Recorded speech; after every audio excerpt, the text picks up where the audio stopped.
तो जय जगन्नाथ सांग मैंने कौन कटक रे आपन गोटे चोखा मारा रेस्टोरेंट खोजन कि तो आस तो सांग मैंने कि एमती होता कि छुट्टी बार दिनटा थिला आमे घर प्लान करथिलु गोटे भल होटल आज खाइबा लगी तो स्टाफ माने भी सब थिले तो आमे से पहुंच जाइथलु द ब्लास्ट रे पहुंच दीदी माने भी पहुंच जाइतले लोकेशनटा डिस्क्रिप्शन अछि आपन पाई जिबे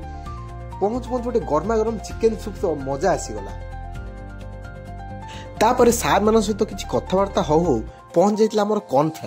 कॉर्न फ्राइटा सांग माने मोर पर्सनाली पूरा मोर चॉइस कारण मते कॉर्न फ्राइटा बहुत भल लागे तापर हमर फिश फ्राई पहुंच जाइतला फिश पर हमर पर फिंगर चिप्स पहुंचला फिंगर चिप्स पर हम पर पहुंच जाइतला गोटे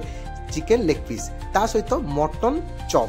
बहुत भल लगिला सांग माने स्टार्टर पैकटा पूरा जबरदस्त थिला ता सहित तो इंटीरियरटा पूरा आउरी जबरदस्त थिला मन खुशी गला सांग माने बस खाइबा लगी तापर हम पर मेन कोर्स भी पहुंच जाइतला मेन कोर्सटा भी जबरदस्त होइतला लास्ट को किछि इंटीरियर शूट करी आमे आसी बाहर जाइतलु घर को तो सांग माने वीडियोटी केमिति लागला निश्चित जणेबे जय जगन्नाथ।